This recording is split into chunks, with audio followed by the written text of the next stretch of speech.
Hello बच्चों, good morning. Standard second, subject Hindi. बच्चों, आज के वीडियो में मैं आपको आपकी हिंदी किताब के पेज नंबर 109 पर जो कविता दी हुई है वो समझाऊंगी। तो पेज नंबर 109 निकालिए। देखिए क्या लिखा है, यह भी जानिए। क्या जानना है हमें आज?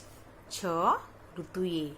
तो आज हमें इस कविता में जो 6 ऋतुओं के बारे में जानकारी दी हुई है वो मैं आपको समझाऊंगी।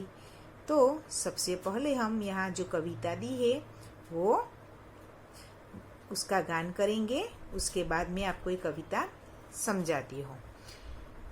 वसंत ऋतु जब आती है, धरती फूल भरी हो जाती है। ग्रीष्म ऋतु जब आती है, धरती प्यासी हो जाती है। वर्षा ऋतु के आने पर नदी नाले भर जाते हैं। हेमंत ऋतु जब आती है, भीनी भीनी खुशबू लाती है। शरद ऋतु के स्वागत में मन हिंडोले भरने लगता है। शिशिर ऋतु जब आती है, पत्तों को छुमंतर कर जाती है। अब हमें कविता समझेंगे। तो बच्चों, आप जानते हो दूसरे देशों के मुकाबले हमारे देश में ज़्यादा ऋतुएं मनाई जाती है। यानी कि हमारे दूसरे देशों में कितनी ऋतुएं आती है? 4 ऋतुएं। लेकिन हमारे भारत देश में 6 ऋतुएं बारी बारी से आती है। तो आज हम उन्हीं ऋतुओं के बारे में जानेंगे। सबसे पहले है वसंत ऋतु। वसंत ऋतु जब आती है, धरती फूल भरी हो जाती है। तो वसंत ऋतु में क्या होता है? हमारी धरती पर नए नए फूल खिलने लगते हैं। इसी कारण धरती सुंदर दिखाई देती है और ये फूलों के कारण हमारी धरती और भी खूबसूरत लगने लगती है। इसीलिए इस वसंत ऋतु को ऋतुओं का राजा भी कहा गया है। ये वसंत ऋतु हमारे हिंदी कैलेंडर के अनुसार चैत्र से वैशाख मास में आती है और अंग्रेजी महीने के अनुसार मार्च और अप्रैल में वसंत ऋतु आती है। इस वसंत ऋतु में कौन से त्योहार मनाए जाते हैं? रामनवमी, होली आदि वसंत ऋतु में मनाए जाते हैं। उसके बाद है ग्रीष्म ऋतु। ग्रीष्म ऋतु जब आती है, धरती प्यासी हो जाती है। ग्रीष्म ऋतु यानी कि गर्मी का मौसम। ग्रीष्म ऋतु में गर्मी ज्यादा होती है और लू भी हमें ज्यादा लगती है। इस ऋतु में हम ठंडी ठंडी चीजें खाते हैं ना।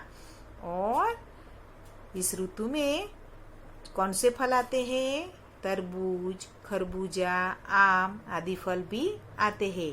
वो हमें बहुत अच्छे लगते हैं ना।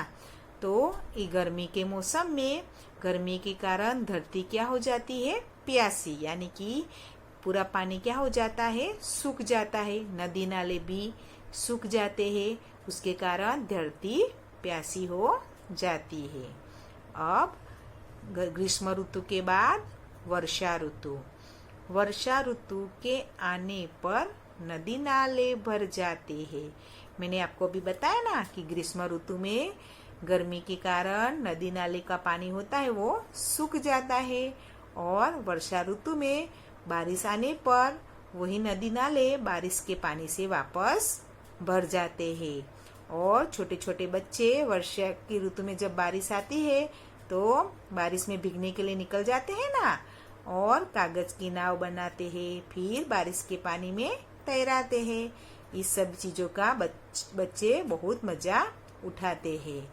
अब वर्षा ऋतु के बाद हेमंत ऋतु जब आती है, भीनी भीनी खुशबू लाती है। तो ये हेमंत ऋतु है वो प्री विंटर भी कहा जाता है। तो इसमें क्या करते हैं? जो बारिश आती है उसके कारण पेड़ पौधे सब धुल जाते हैं। चारों तरफ हरियाली छाई हुई होती है और भीनी भीनी मिट्टी की खुशबू भी चारों ओर फैली हुई होती है। बारिश के कारण जो मिट्टी भीनी हो जाती है उसकी खुशबू कितनी अच्छी लगती है। तो भीनी भीनी खुशबू लाती है। तो हेमंत ऋतु में जो पवन आता है उसके पवन के साथ साथ भीनी भीनी मिट्टी की खुशबू भी आती है। शरद ऋतु के स्वागत में मन हिंडोले भरने लगता है। और फिर शरद ऋतु के स्वागत में मन हिंडोले भरने लगता है, यानी कि मन खुश हो जाता है। अब शिशिर ऋतु जब आती है पत्तों को छूमंतर कर जाती है। तो ये शिशिर ऋतु है, उसमें क्या होता है, पत्ते जो पेड़ पौधे पर पत्ते होते हैं वो सब झड़ जाते हैं और उसकी जगह नए पत्ते निकल आते हैं। तो उसके कारण जैसे कि पेड़ पौधे ने नए कपड़े पहने हो वैसे बाद में वो जब नए पत्ते आते हैं तब वो बहुत खूबसूरत लगने लगते हैं। लेकिन शिशिर ऋतु में वो सारे पत्ते झड़ जाते हैं, यानी कि पत्तों को वो छूमंतर कर जाती है, यानी कि सभी पत्ते गिर जाते हैं। उसके कारण शिशिर ऋतु में जैसे कि सभी पत्ते छूमंतर हो गए हो वैसा हमें लगता है। तो बच्चों आपको इस ऋतु के बारे में पता चल गया ना। तो आपको क्या करना है, आपको अपनी नोटबुक में ये पूरी कविता आपको याद नहीं रखनी है, लेकिन ये जो ऋतु के नाम है जैसे कि वसंत ऋतु, ग्रीष्म ऋतु, वर्षा ऋतु, हेमंत ऋतु, शरद ऋतु और शिशिर ऋतु, इन ऋतुओं के नाम आपको सिर्फ लिखने हैं अपनी नोटबुक में और तैयार करने हैं। आप जैसे लिखे उसके साथ साथ आपको उसको बोलना भी है, कि जैसे आप लिखे कि वसंत ऋतु को लिखना भी है और साथ में उसका उच्चारण भी करना है। और आपको ये सभी ऋतु के नाम अच्छी तरह से याद करने हैं। समझ में आ गया बच्चों? अब हम अगले वीडियो में मिलेंगे। गुड बाय बच्चों।